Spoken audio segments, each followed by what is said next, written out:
Priatelia, vitajte na našom kanáli Obdivuhodný svet a poďte si pri našom videu chvíľu oddychnúť a dozvedieť sa niečo nové a zaujímavé. Nezabudnite na odber kanála a zvonček, aby vám neušlo žiadne nové zaujímavé video v budúcnosti. Sibila, slávna veštica neznámeho pôvodu, ktorá predpovedala svoje veštby ľuďom antického sveta. Mala svoju vešťareň v Kume pri Neapole? Jednalo sa o jednu osobu alebo skôr symbol a kult? Poďme si spolu vyrozprávať ďalší príbeh zo starých čias, keď ľudia pripisovali proroctvám a ich nositeľom veľkú moc a mali ich v posvätnej úcte.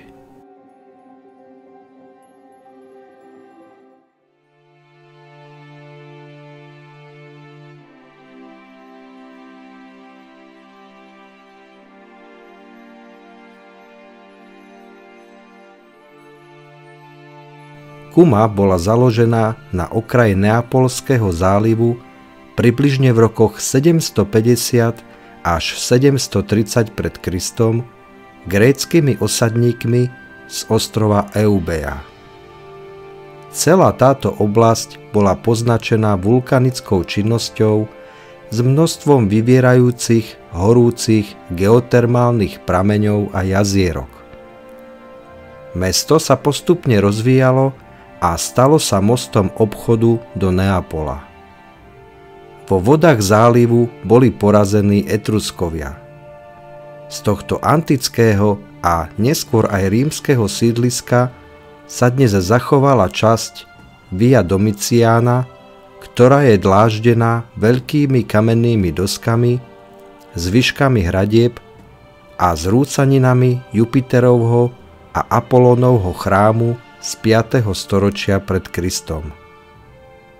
Od prístavu tu vedie svätá cesta k Akropole, kde sa nachádza slávna Sibilina jaskyňa v Kume. Jaskyňa je zaujímavá tým, že je dlhá 131 metrov a nájdete tu mystickú hru svetla a tieňov, pretože na jednej stene smerom k moru je do skaly vytesaných 6 okien. Každý, kto tu vstúpil, zažil tento efekt, ktorý celému miestu dáva zvláštnu tajomnú atmosféru. Na druhej strane chodby sa nachádzajú vaničky vytvorené priamo v skale, kde sa údajne Sibila omývala predtým, ako išla vyrieť svoje proroctvá. Vstupná chodba končí vestibulom s 2 vytesanými sedadlami, za ktorými sa ďalej rozprestiera podzemná sála obdĺžnikového tvaru. Jednou z menších chodieb sa prechádza na miesto, kde Sibila uskutočňovala svoju seancu. Jaskyňu objavil a preskúmal významný archeológ Amedeo Mauri, a to v roku 1932. Ten prišiel s akceptovateľným vysvetlením funkcie tohto miesta na základe bronzovej dosky s nápisom v jónskom dialekte zo 7. storočia pred Kristom, kde sa píše o existencii veštiarne v Kume. Ako to už býva zvykom, nie všetci bádatelia a výskumníci sa stotožnili s týmto jeho výkladom. Podľa niektorých mohla jaskyňa slúžiť ako sklad tovaru a potravín. Vaničky v stenách zasa ako zásobáreň vody. Iní tvrdia, že sa toto miesto stalo súčasťou strategického opevnenia mesta z rímskej doby. Či sa naozaj jednalo o miesto, kde prebývala slávna Sibila, teda nie je celkom jednoznačné. Nezodpovedanou otázkou zostáva aj to, či bola Sibila konkrétnou jedinou osobou. Toto meno sa totiž dávalo v antických časoch všeobecne veštkyniam, ktoré boli spájané s viacerými svätyňami. Svoje veštby uskutočňovali aj bez vyzvania a týkali sa prevažne prichádzajúcich katastrof a pohrôm. Jedni vidia pôvod vzniku týchto tajomných žien za častou istej Gergície, ktorá vraj žila nedaleko Tróje a bola známa tým, že svoje videnia zapisovala na listy stromov. Latinské pramene hovoria o Sibyle, ktorá prišla z východu a patrila k Apolonovmu kultu. Básnik Ovidius rozpráva príbeh o tom, že sa do nej zamiloval sám boh Apolón, ktorý jej ponúkol tak dlhý život, ako je zrniečok v hrsti prachu. Bolo ich 1000.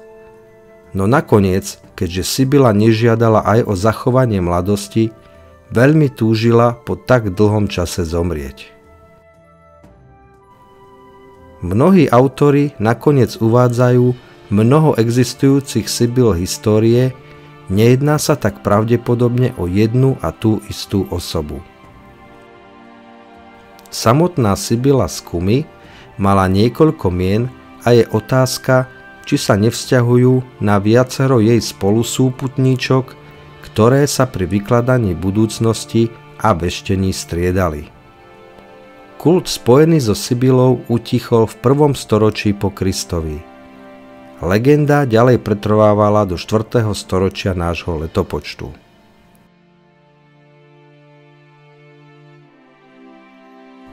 Podľa klasických latinských autorov napísala kumská Sibyla údajne 9 kníh so svojimi predpovediami, ktoré ponúkla poslednému rímskemu kráľovi. Ten ponuku odmietol, pretože bola spojená so značným finančným príspevkom na jej činnosť.